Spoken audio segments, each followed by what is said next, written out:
Hi, I'm Dennis Washington from Cross Digital and CrossDig.com for the Cross Digital Podcast. Hope you're having a great day today. Got a fantastic interview for you. It's with Mike Brown from Brown Ltd. He is used to be called Marketing Works Today, if you recognize that title. Mike, if you need an expert at brand journalism in particular, in the bigger concept of content marketing, he's certainly one of the leading candidates out there. Been blogging as a multimedia producer since he was at IBM back in the 1980s. He's been blogging since 1987, on the internet since 1983, which for some of you out there I know was before you were born. So he certainly understands a lot of this, but he does a lot of work with businesses, creating this whole online newsroom concept, the brand journalism idea, does consulting for businesses, basically helping them understand how non-traditional media, aka the internet, can really be a difference maker in this current time where traditional media may no longer help them, i.e. newspapers and so forth. That traditional advertising just may not bring about that great return on investment like you will see from non-traditional media such as blogs, websites, and so forth. The idea of that brand journalism. We talked a little bit about that today and kind of digged in a little bit to the idea of native advertising as well. Great interview.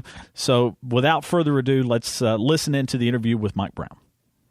I'm joined now today with Mike Brown of Brown Ltd, brand journalism expert. Mike, good to have you today. It's great to be here. I appreciate you taking the time. We've discussed a little bit in the last few days, and I've read a lot of articles that you've talked about. Tell us a little bit about what you do and your expertise, especially when it comes to the idea of brand journalism. Well, brand journalism, a lot of people think is a new concept. And in fact, I've been doing brand journalism since the 1980s. It really did start a lot in the tech world.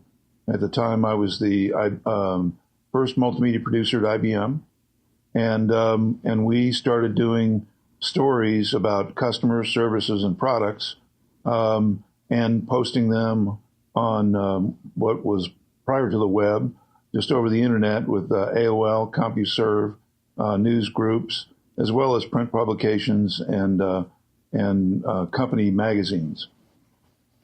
When you talk about the idea of brand journalism, because as you've pointed out, you've been dealing with this for many years, and there's plenty of proof that brand journalism is not a new concept, but I know the idea of maybe the branding of it, and with the internet, how businesses are engaging brand journalism in ways they've never been able to do before because of the internet.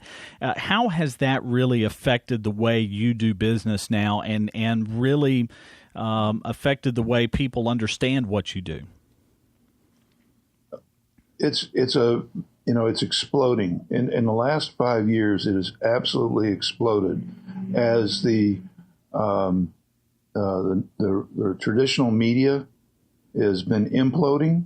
They are looking for ways to create more revenue for themselves. They're no longer the gatekeepers for content. And so we have a lot of clients and employers that now can create stories about things that they care a lot about and their customers care a lot about, and they don't have to pay for that publishing any longer. And the press has mostly focused on bad news, and so few people in traditional media focus on good news. Well, the customers and consumers, business to business, business to government, people want to hear the good news too. And that's a perfect fit for brand journalism. You bring up a good point, and I mean, I worked for almost 20 years in traditional media, so I've seen the flip side of that, and by all means, I completely understand where you're coming from. Well, one of the things that I started noticing several years ago, many of the tactics that we used in traditional media to get people to engage us, to watch television, businesses were starting to adopt because they realized that they could the return on investment was so much cheaper than traditional forms of advertising, like you pointed out. When you look when you start talking to businesses, do you find even in the year 2013 that businesses still struggle with the concept of traditional media advertising? In particular, do these businesses really feel like they still need to be in those traditional media spaces? If they're over 45 years old, yes. If they're under 45, they kind of get it, and it's interesting. It's really difficult for the traditional advertising agency to accept this, to accept the model. It doesn't fit into the structure of how they do things. I started out as a reporter also with Miami Herald, and then produced content for Discovery Channel around the world. And it really, what we found was we could tell the same story using the exact same format as 60 Minutes, and get a lot of people interested in it, and sell a lot of product, simply because we were using traditional media and traditional journalism techniques to tell a story, mostly character-based stories. And I mean, you bring up great points there about newsrooms or businesses kind of creating the internal newsroom concept and just how that has exploded in popularity. I love the 45 under, 45 older, because I imagine that there is kind of that divide there. People under the age of 45 really embracing and understanding the power of the internet much better with that younger age. You know, when you talk about brand journalism and reaching customers, I'm also curious to know how this plays out internationally. I mean, we understand how businesses here in the U.S. are dealing with brand journalism and starting to grasp the power of that. Do you see this same kind of phenomenon happening outside the United States and in international areas, other countries? Absolutely do, in both the producing of content and in the receiving of content. I run the brand journalism group on LinkedIn, and I'd say almost half, maybe even more than half, of the members of that group are international. All the way back in 2008, we were using brand journalism to sell real estate in Europe and in South America, sell it in Florida, using brand journalism, using Google AdWords, and the headlines, they look like stories. They were stories. Sure. And there was a collapse of real estate in this country, and we sold, I believe it was about $83 million worth of real estate to people around the world that wanted to come here because the prices were low. And it was all brand journalism that brought them here. Do you find that...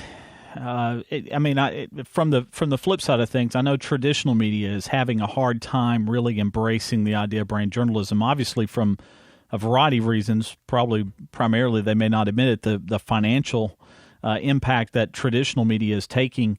Do you find, though, that from a business standpoint, some businesses are afraid of severing existing relationships they may have with traditional media organizations for fear that they don't want to step into some uncharted territory and maybe burn some bridges? Again, it's an age thing. I find that a lot of presidents of companies, CEOs, if they're over 60, they flat told me, look, we came to the dance with newspaper and we're going home with it, and going home. Yes, that's true. and what ends up happening is they end up spending millions of dollars and not getting any return because nobody's turning those pages anymore. Right. Nobody's picking the pages up. When you look, too, from a brand journalism standpoint, and there's so much focus right now on top of brand journalism, the idea of social media marketing, When you talk to clients, and I know some of the ones now, the ones that are under 45 certainly also understand the power of social media, but do you find that they are maybe trying to embrace social media too much at the expense of their own websites or their other marketing efforts such as email marketing? What I find most medium to small businesses do is they still embrace the single bullet approach. I'm going to try one thing. I'm going to try Facebook, and that's going to be the winner. And I'm going to try YouTube, and that's going to be the winner. Or I'm going to try just one thing, and it never works. It has to be a medium mix, just like it always was. There's just more channels now. Right. So the key for them to understand is how all of this works together, starting at the website, then pushing it out through email marketing and social media, and have it all work together in a mix. And the best stories still rise to the top. Yeah. The best stories still bring the eyeballs. And if you're considered a reliable source, I mean, I've had major market newspaper publishers come to my office and go, "You're no longer buying any more advertising from us, but yet you're selling so much product and you're getting so much traffic. What can we do to cooperate?" Because now they're starting to want to cooperate. Right. No, absolutely. And you'll bring in the idea there, that introducing the idea of native advertising. And I know there's a lot of debate right now about how native ads are being presented, especially for traditional media organizations that have always tried to be very clear when it's editorial content, when it's advertorial content in a sense as well. When you talk to your clients about the idea of brand journalism and native ads, how do they feel about native advertising as an effective way of growing their business? I haven't had too many people want to buy any kind of advertising recently.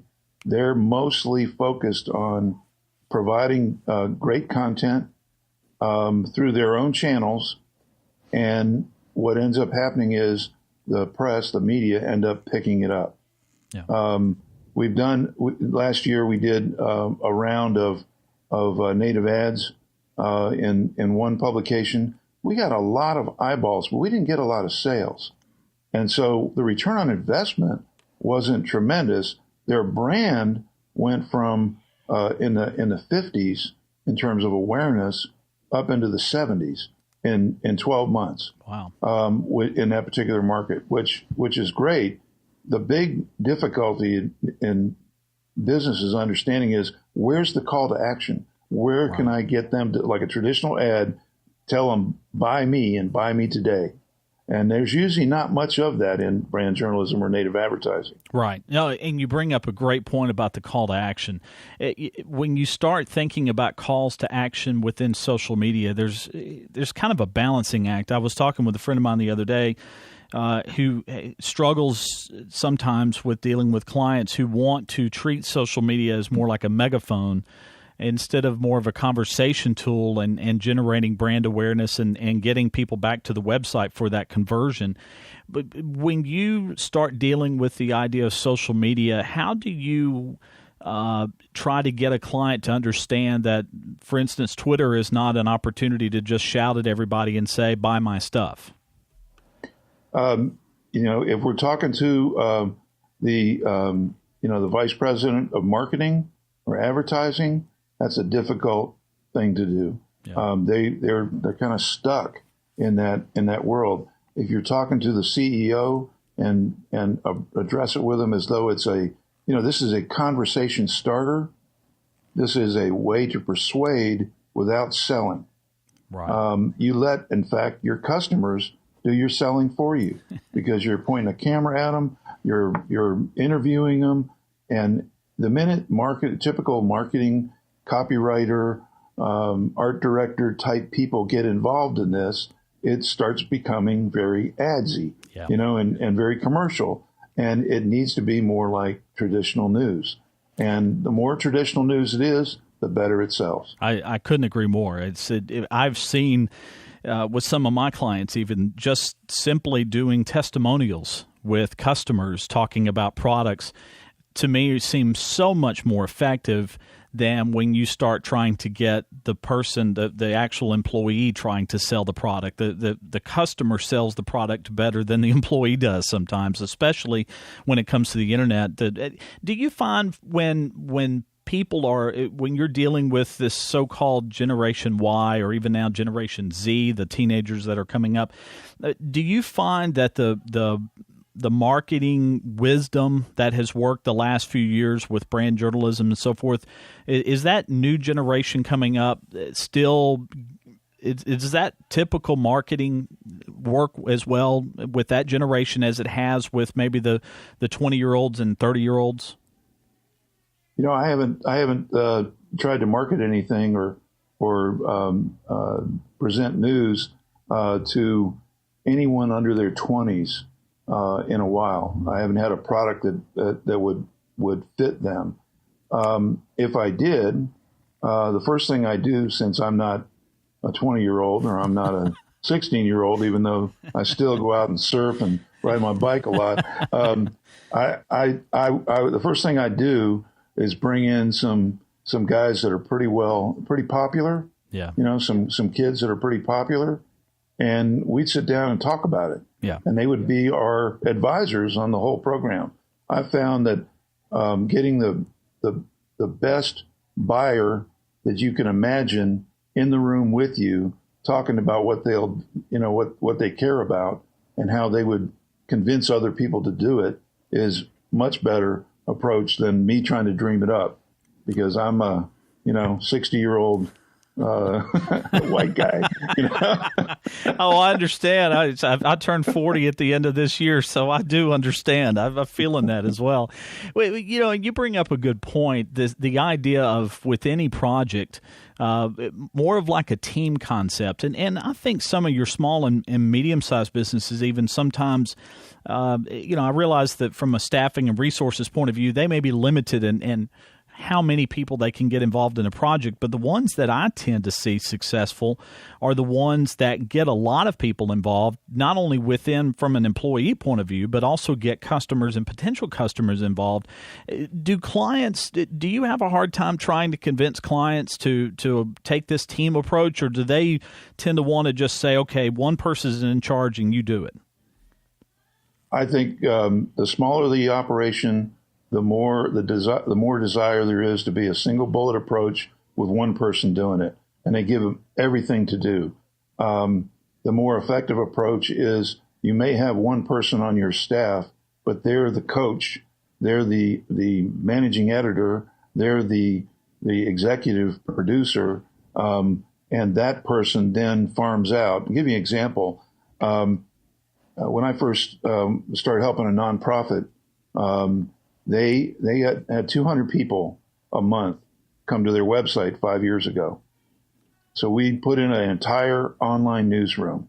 Now the competing paper in that operation, in that same market, has 33 employees. Okay. We literally, this last year, in the last 12 months, had 65,000 unique visitors to that website. Wow. In 12 months. And we had 1,062,000 page views. That's incredible. And our website is known as the Drudge Report for this town. Right. Okay. Yeah. And it's still me, two freelancers. And when we go out and do video, it's the standard, real good cameraman, real good audio guy, a correspondent that, interviews people where I do. And the budget is minuscule. Oh, yeah. It's minuscule compared to this company that does nothing but newsprint and web and 33 employees. That's incredible. It absolutely works, and it works over and over again, and it's very scalable. You can do it for a very small operation, a very small retail store, all the way up to a very large operation. I had the first online newsroom. Like I said, I had 12 reporters. They worked in that online newsroom in the early 1990s when I was at IBM. Wow. And we got so much traffic and calls in about our products and services because our customers were telling the story. Yeah. When you start to think about, so you get past that initial thing, and the company or the client says, yes, let's do the newsroom. Where do you start to get them to understand the idea of what kind of content? Because obviously not every story is what that brand needs to talk about. How do you get the brand to focus on the kind of content that they need to be producing? Well, you start with the audience. I usually ask them for a list of the very best repeat customers they've ever had. Then I go talk to them. And I find out why they're repeat customers. Now we need to go find more just like them. Yeah. So we create a buyer persona. We figure out the topics that they care about. We actually have an editorial meeting every week to talk about the topics that those people would care about. We actually interview them, and we interview additional potential customers as well, not just the existing ones. And it runs just like a newsroom. Yeah. It literally runs exactly like a newsroom. The difference is your sources are now customers. Yeah. And the power of that, once you get the customers talking about the product, they start telling their friends, and it just becomes viral on its own. Absolutely. When you start to deal with the particular topics, do you run into any issues where the client feels the need to censor some of the material, or are they a little sensitive about some of the stories sometimes that the customers may be saying about them? Absolutely. And what I always try and convince the client to do, and I'm not always successful, is it's a good idea to tell a little bit of bad news and how you recovered, how your operation, your business help that customer recover when there's a little, it's real then, right. You know? I mean, we're not going to go out and certainly tell nothing but bad news about a brand. Right. We're certainly, but we're on the other end, we're not going to go out and tell nothing but positive news. It's not believable. Right. It's not real life. And you want these stories to be as real life as possible. And that's why it's better to have journalism folks do it than marketing and advertising folks. I couldn't agree with. It's kind of like the idea.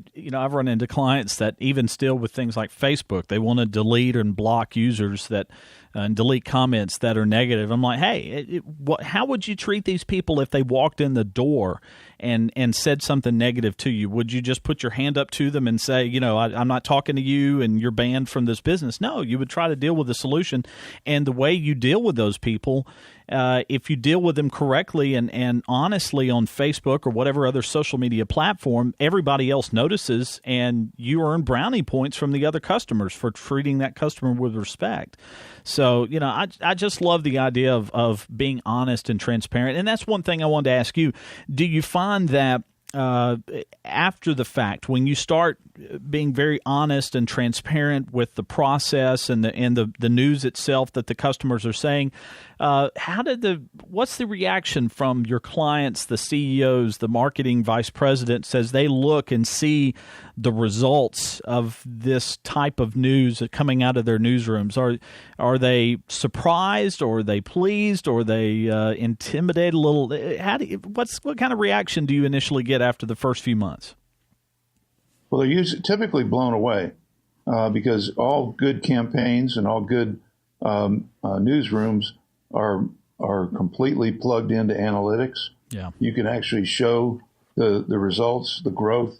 There's even if it's a big enough organization, you can do the programming to tag your content so that it actually filters back into a prospect system, and you can make a one-to-one relationship between your content and sales. Right. When they have customers that they see on social media and making phone calls for them saying, hey, you ought to look at this thing. I was just interviewed by XYZ company, and they're proud of being featured to start with. That generates more customers, and it becomes a snowball. Yeah. The analytics, literally to go from 200 people a month, 2,400 people a year to 65,000 people a year in a town of 8,600 people is a big is a big leap, and believe me, they love it. Oh, I bet they do. I bet they do. Absolutely. Yeah, and you bring up the great point about analytics and the importance of constantly measuring your success. And some people may think, hey, that's kind of vain. But look, the salespeople are always at the end of the day wanting to know how many things they sold, because you've got to use those analytics to see if what you're doing is working well and what you need to do is improve. How often do you work with the clients and take those analytics and say, okay, we need to try to go in a different direction? Or does the marketing, the clients basically give you free rein to make that happen as you see fit? Most of the time it's free rein because they don't understand any of this. Yeah. If you have an online newsroom and let's say you have 15 topics that you're covering for somebody, if one of them's only getting 3% click-throughs, that's not a topic to bother with anymore. Right. And it helps you define what your editorial calendar is going to have in it. And so it's not only a way to find how much traffic you're getting and how many sales you're getting. It's also a way to find out how much or which topics are really resonating. It helps you. It's like a giant. Facebook. I look at Facebook and LinkedIn is like a giant focus group. Yeah. And they'll tell you, they're going to tell you exactly what they care about. You're right. You're absolutely right. They will tell you what. You bring up a good point, too. I'm kind of curious, when you start putting together your newsrooms, do you look for seasoned journalists that have got a lot of experience? Or are you looking for someone young that maybe understands the internet side of things a little bit better, but doesn't maybe understand the legal and ethical issues that a trained journalist may understand better? I look for great storytellers. Doesn't make any difference what their age is, what their background is, what culture they're from. If they're great storytellers and can get up to speed on a topic. A lot of the people I work with, one guy barely uses the internet. Wow! But he used to be an editor with the Palm Beach Post. Yeah, and he's a great storyteller. I'll take care of the internet for him. I want the storytellers. Yeah, and you're right. Those are they're so hard to find the really good storytellers. There's a good friend of mine that I worked with when I worked here in Birmingham at the local Fox TV station. One of the best storytellers I've ever met in my life. He's not an internet guru by any stretch of the imagination, but on camera, off camera, it doesn't matter. He tells fantastic stories, and those are the kind of people that can just make or break, be the difference in a brand or a business or a traditional media organization succeeding. Before we wrap up, and I tell you that looking at the clock, it's amazing how time rushes by here, but I did want to ask you a little bit about what you're doing, what kind of projects you have, and what people can expect to see from you here in the next few weeks and months. Well, one of the things I've always been into new technology. I was a double major in college, engineering and journalism. And so I've always focused on science, technology kind of products. That's why I ended up at places like IBM and Motorola. But we're introducing new technologies in Florida, for example, in smart irrigation, which I think is going to be the next Nextel. Wow. And I expect that to catch fire. It's technology has been used in California for over a decade. It's actually required to be used. It saves anywhere from 40 to 80% of your water. Wow. Just in one town alone, the town of Palm Beach, we expect to save 1 billion gallons of water a year, and that'll be $1 million. Wow. That residents won't have to pay for water. So that's a full brand journalism campaign. Yeah. There's no PSAs, there's no ads. It's all about the stories. We've got some pretty famous people that live in that town, and they will be we'll be going to their house and shooting stories about how they're doing, and that's kind of stuff I do. I did a project a year ago for ICOM America as a PR campaign for the country of Colombia. Wow. And did all of their brand journalism stories. Everybody was talking a month ago about a guy that was doing the balloons across the Atlantic, sitting in a chair and going across the Atlantic. Well, ICOM America supplies all of his radio equipment and to keep in touch with the ground. And so I did a brand journalism story on him. And so that's kind of, they're fun, entertaining, interesting stories. And each topic, just like any publishing, is not for everybody. Yeah. But there's plenty of people that are interested in those topics, and that's what we're all about, is making great stories and getting more traffic and more sales. And going after that niche audience, too. And it's funny you bring up ICOM. I'm a ham radio operator. Started as a teenager with that. Got still somewhere in a box somewhere around here, some old ham radios that have got ICOM plastic. They're more like bricks now, but they still bring back a lot of great memories. So, Mike, thank you so much for taking time to talk to us today. I really appreciate the time, and good luck to all your future endeavors. Okay, thanks for having me on. And again, that was Mike Brown from Brown Ltd. Marketing Works Today, used to be called. Again, fantastic interview. Really touched on a lot of strings that I've been familiar with coming out of journalism, a traditional media organization in the last 20 years. There's a lot of opportunity for businesses to just completely grow with the internet. And as you heard from some of the examples he gave, it doesn't take a lot of effort to make even small organizations, small businesses seem very, very big on the internet.